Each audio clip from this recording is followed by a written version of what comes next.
सबसे पहले शुरुआत कांग्रेस की उस सभा की खबर से जहां मोदी के नाम की गूंज है। जी हां, हम कोई गलत खबर नहीं दे रहे, सुनकर हैरानी होती है, लेकिन हकीकत में ये हुआ बिहार में, जब कांग्रेस के अंदर की गुटबाजी इतनी बढ़ चुकी कि नाराज लोगों ने मोदी के जयकारे करने से भी गुरेज नहीं किया। पटना के सदाकत आश्रम में कांग्रेस की मीटिंग में आज कैसे महाभारत जैसे हालात बन गए, जरा आप भी देखिए।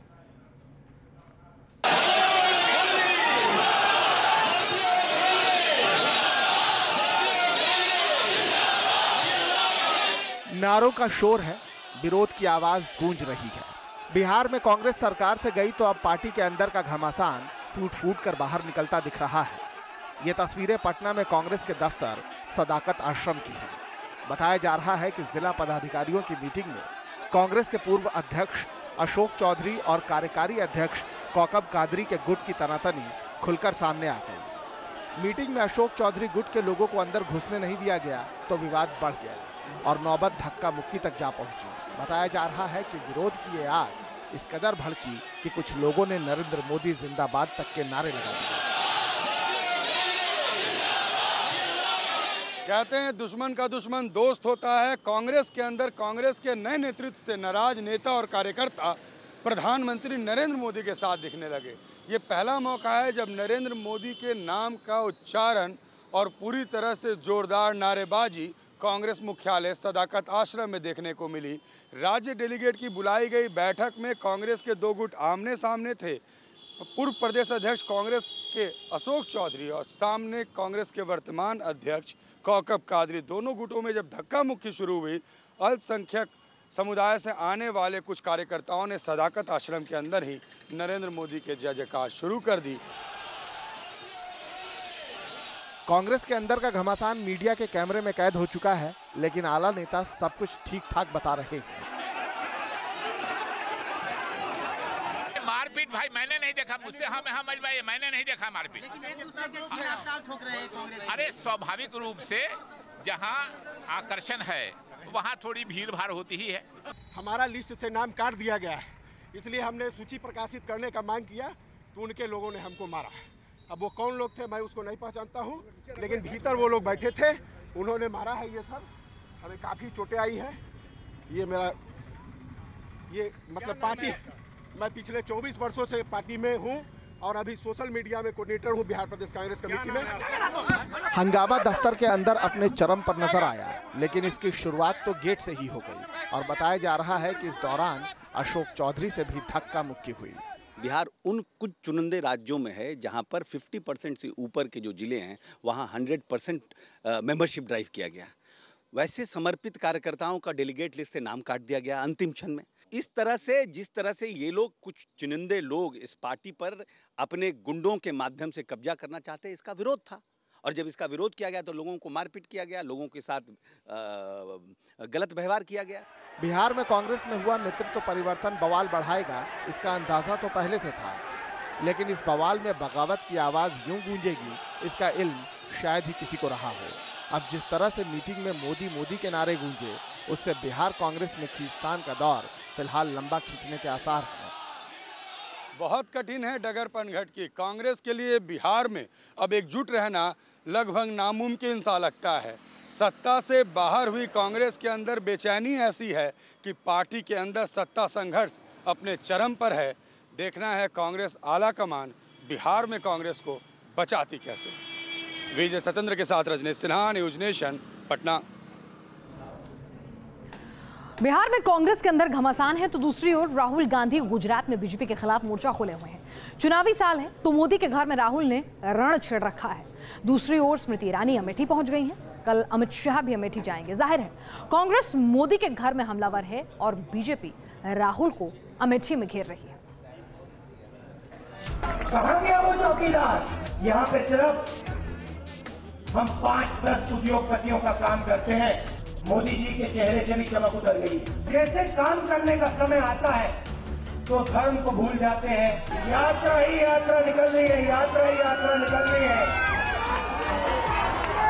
साल चुनावी है, गुजरात एक बार फिर अपने मुस्तकबिल का फैसला करने वाला है, लेकिन उससे पहले बयानों का घमासान तेज है। कभी राहुल और कभी मोदी। गुजरात की गलियों में बड़ी उम्मीदों के साथ घूम रहे हैं राहुल गांधी। जीत की अलख जगाने राहुल मंदिर मंदिर द्वारे द्वारे दस्तक दे रहे हैं। खेड़ा में राहुल संतराम मंदिर गए, पूजा अर्चना की और फिर बीजेपी पर अपने ही अंदाज में पलटवार कर दिया। मोदी जी धर्म की बात करते हैं, बीजेपी के लोग धर्म की बात करते हैं, मगर अगर आप सच्चे धार्मिक आदमी से पूछें, जिससे मैं अभी मिला, तो वो कहते हैं हमारे दरवाजे सबके लिए खुले हैं, गरीबों के लिए खुले हैं, अमीरों के लिए खुले हैं, किसानों के लिए खुले हैं, मजदूरों के लिए खुले हैं, इसके अंदर कोई भी आ सकता है और हम सबको एक आंख से देखते हैं, सबकी मदद करते हैं। धर्म की सीख तो विकास पर पलटवार। गुजरात में राहुल ने बीजेपी के विकास के दावे पर अपने ही अंदाज में हल्ला बोला तो बीजेपी ने भी जवाब देने में देर नहीं की। अगर पैसा है तो शिक्षा मिलेगी, पैसा है तो स्वास्थ्य मिलेगा, पैसा है तो जमीन मिलेगी, पैसा नहीं है तो जाओ बाहर, खत्म करो। ये है नरेंद्र मोदी जी का गुजरात मॉडल। कौन पागल हुआ है तो जनता तय करेगी आने वाले चुनाव में। प्रत्यक्ष को प्रमाण की आवश्यकता नहीं। गुजरात का विकास गुजरात की जनता ने देखा और सारे देश ने देखा है, और इसलिए जनता के हाथ में छोड़ देते हैं हम, और जनता बता देगी कि पागल कौन हुआ है। राहुल मोदी के घर में बीजेपी पर हमलावर है तो स्मृति ईरानी ने अमेठी में डेरा डाल रखा है। अमेठी में वार कर बीजेपी राहुल के विरोध की धार कुंद करना चाहती है। सियासी रण में अमेठी से अहमदाबाद तक दिग्गजों ने नया चक्रव्यूह तैयार कर लिया है और ये जंग बेहद दिलचस्प होती जा रही है। Team news nation. Banaras Hindu university और अलीगढ़ मुस्लिम यूनिवर्सिटी से हिंदू और मुस्लिम शब्द को हटाने के सुझाव पर विवाद शुरू हो गया।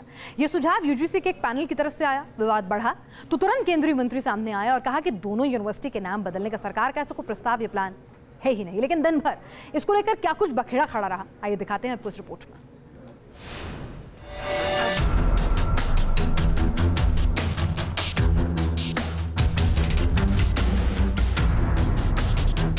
यूजीसी पैनल के एक सुझाव ने शिक्षा जगत से लेकर सियासत तक में एक नया विवाद खड़ा कर दिया है। विवाद की जड़ है यूजीसी पैनल का वो सुझाव जिसमें उसने देश के दो बड़े शिक्षा केंद्रों बीएचयू और एएमयू से एच यानी हिंदू और एम यानी मुस्लिम शब्द हटाने की वकालत की थी। दरअसल 10 केंद्रीय विश्वविद्यालयों में कथित अनियमितताओं को लेकर मानव संसाधन विकास मंत्रालय ने अप्रैल में एक पैनल बनाया था। इस पैनल ने अपनी रिपोर्ट में दोनों यूनिवर्सिटी के नाम से धार्मिक पहचान जाहिर करने वाले शब्द हटाने का सुझाव दिया। सुझाव सामने आते ही इस पर संग्राम छिड़ गया। शिक्षाविदों ने एक सुर में इसकी आलोचना की। इस पैनल के लोगों को विश्वविद्यालय में कैसे सुधार होगा, उसके संसाधन कैसे बढ़ेंगे, शिक्षा का स्तर कैसे सुधरेगा, गरीब देश में सस्ती शिक्षा बच्चे कैसे पाएं, इस पर विचार करना चाहिए, न कि नाम को लेकर के। तो अपने आप में जो नाम है अलीगढ़ मुस्लिम यूनिवर्सिटी या बनारस हिंदू यूनिवर्सिटी या और भी इस तरह के नाम है, तो इसका मतलब ये हरगिज़ नहीं है कि ये यूनिवर्सिटी सेकुलर यूनिवर्सिटीज़ नहीं हैं। तो अपने आप में ये एक कंट्रडिक्शन है अपने आप में कि अलीगढ़ मुस्लिम यूनिवर्सिटी का नाम है तो वो यूनिवर्सिटी सेकुलर नहीं होगी। यूजीसी पैनल के सुझाव पर हमला विपक्षी दलों ने भी बोला और सरकार से सवाल पूछा कि क्या सिर्फ नाम बदलने से कोई यूनिवर्सिटी सेकुलर हो जाती है। करना है तो संसद को करना है, संसद को पारित करना है दोनों सवाल में, बीएचयू और एएमयू अलीगढ़ मुस्लिम यूनिवर्सिटी दोनों के सिलसिले में। क्या ये सरकार करेगी, ये उनको देखना है। और दूसरी बात कि उससे भी ज्यादा तो इन विश्वविद्यालयों के लोकतांत्रिक प्रजातांत्रिक व्यवस्था को कायम करना और बहाल करना है। विवाद बढ़ता देख केंद्रीय मंत्री सामने आए और साफ किया कि सरकार का किसी यूनिवर्सिटी का नाम बदलने का या हटाने का कोई प्लान नहीं है। बीएचयू और एएमयू के नाम बदलने का कोई निर्णय सरकार का नहीं है और ये कमेटियां जो नियुक्त की थी वो एडमिनिस्ट्रेटिव, एकेडमिक और रिसर्च ऑडिट के लिए की है, तो उसमें क्या उनकी सिफारिश है वो हम देखेंगे। जो उनके मैंडेट में नहीं है उन सिफारिशों का अभी मुद्दा नहीं है और ऐसा कोई निर्णय नहीं है। हाल के दिनों में अलीगढ़ मुस्लिम यूनिवर्सिटी और बीएचयू में कई तरह के विवाद सामने आए, जिसके बाद से ये दोनों विश्वविद्यालय सुर्खियों में रहे। यूजीसी पैनल के सुझाव ने इस कड़ी में नया विवाद जोड़ दिया। हालांकि वक्त रहते ही सरकार की सफाई से विवाद पर विराम लग गया। Team news nation. और तमाम खबरों के बीच एक और तस्वीर आपको दिखाते हैं जो वाकई में आप देखकर कहेंगे कि कैसे आप अपने सपनों का आशियाना बनाते हैं और वो ताश के पत्तों की तरह से बह जाता है। राजस्थान के बीकानेर में एक मकान अचानक से ताश के पत्तों की तरह बिखर गया। बताया जा रहा था कि पड़ोस में खुदाई का काम चल रहा था, जिसकी वजह से ये हादसा हुआ। मकान के अंदर कुल 11 लोग मौजूद थे। बड़ी मुश्किल से घंटों की मशक्कत के बाद दोनों महिलाओं को मलबे से बाहर निकाल लिया गया। गनीमत ये रही कि इन महिलाओं को बचा लिया गया।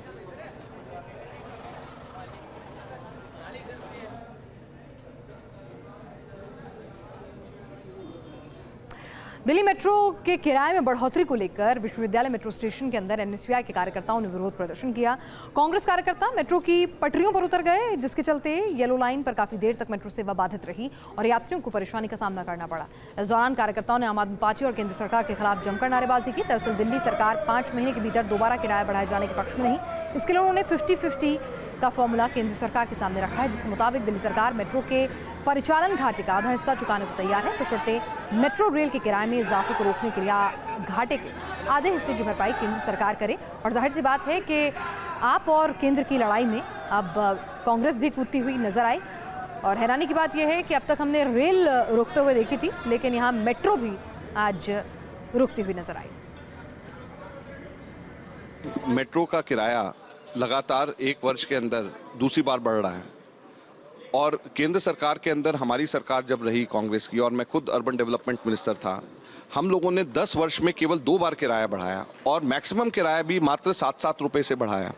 और पहली बार ऐसा हो रहा है कि 30 रुपया का किराया बढ़ाया जा रहा है मैक्सिमम के अंदर, और वो भी 1 साल के अंदर दूसरी बार बढ़ाया जा रहा है। आज तक के इतिहास में कभी भी ऐसा नहीं हुआ।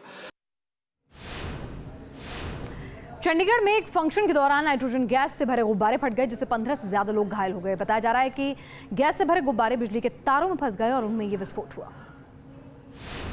के नाम में लेता हूं। धमाका हुआ और 15 से ज्यादा लोग घायल। तस्वीरें चंडीगढ़ की हैं। यहां गैस से भरे गुब्बारे फट गए और पल भर में अफरा तफरी मच गई। जहां लोग हंसी खुशी के साथ फंक्शन का लुत्फ उठा रहे थे, वहां चारों तरफ से चीख पुकार की आवाजें आने लगी।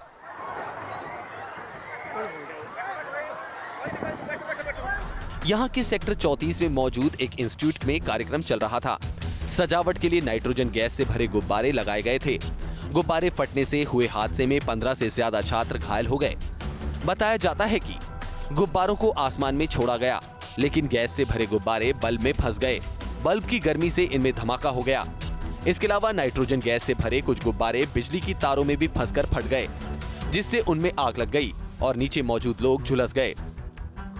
नाइट्रोजन गैस से भरे गुब्बारे हल्के हो जाते हैं और बड़ी तेजी से ऊपर की ओर भागते हैं।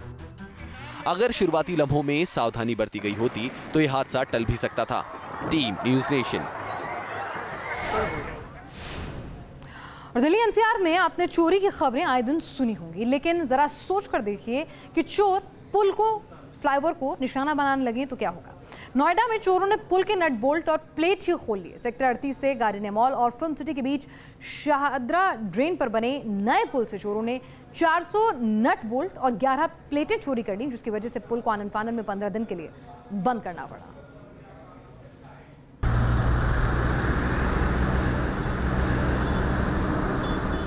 पुल पर मौत का अलार्म। इस पुल पर सफर करना मौत को दावत देना है। चोरों ने पुल को बनाया निशाना। पुल के 400 नट बोल्ट किए चोरी।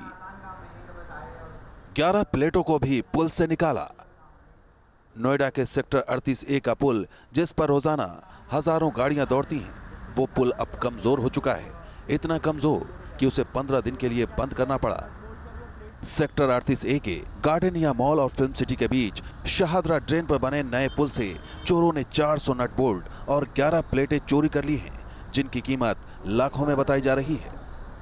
ये प्लेट आमतौर पर बाजार में नहीं मिलते, क्योंकि ये काफी हाई स्ट्रेंथ का मटेरियल होता है। बोल्ट भी नॉर्मल नहीं होते, बल्कि ये काफी हाई फ्रिक्शन वाले होते हैं। नोएडा में चोरों के हौसले बुलंद हो गए हैं, और ये हौसले इतने बुलंद हो गए हैं कि अब चोर बड़ी बड़ी चीज़ों की चोरी करने में भी नहीं चूक रहे हैं। आपको बताऊं कि नोएडा का ये एक ओवर ब्रिज है, और उस ब्रिज के नीचे हम खड़े हुए हैं, और यहाँ पर चोरों ने अपना हाथ साफ किया है। ये ब्रिज नोएडा अथॉरिटी ने बनवाया था, और यहाँ पर आप देख सकते हैं कि कैसे इस ब्रिज के नीचे जो गार्डर है उसकी प्लेट को चोर निकाल ले गए हैं और ऐसे जो भारी भारी जो हैवी नट बोल्ट हैं वैसे नट बोल्ट भी चोर यहाँ से खोल ले गए हैं।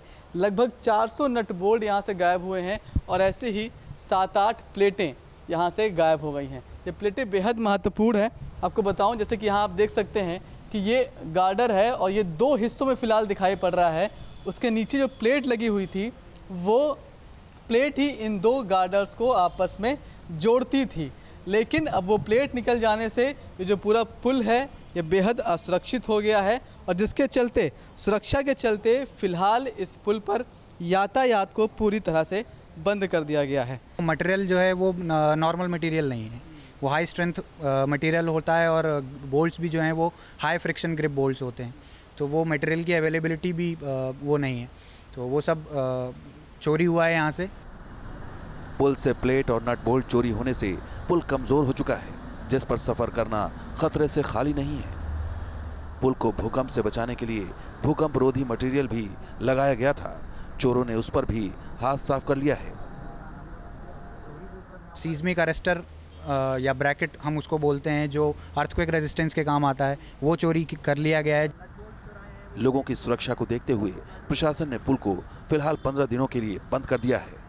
लगभग 11 प्लेट हमारी, जो नीचे हमारे गर्डर लगे हुए हैं, जो लोहे के गर्डर हैं जिनको जोड़ने के लिए प्लेटें और नट बोल्ट लगाए गए हैं, 11 प्लेट और लगभग 400 नट बोल्ट वहाँ चोरी मिले हैं, और जिसके कारण जो हमारी बीम आपस में जुड़ी हुई हैं वो असुरक्षित हो गई और पुल की सुरक्षा को खतरा देखते हुए हमने ये तुरंत पुल यातायात के लिए बंद कर दिया है। पुल के नट बोल्ट और प्लेट चोरी हो गए और किसी को कानो कान खबर तक नहीं लगी। इस बीच अगर कोई हादसा हो गया होता तो उसका जिम्मेदार कौन होता? सवाल कई हैं, लेकिन हकीकत यही है कि पुल की सुरक्षा राम भरोसे थी। नोएडा से मनीष चौरसिया के साथ टीम न्यूज़ नेशन।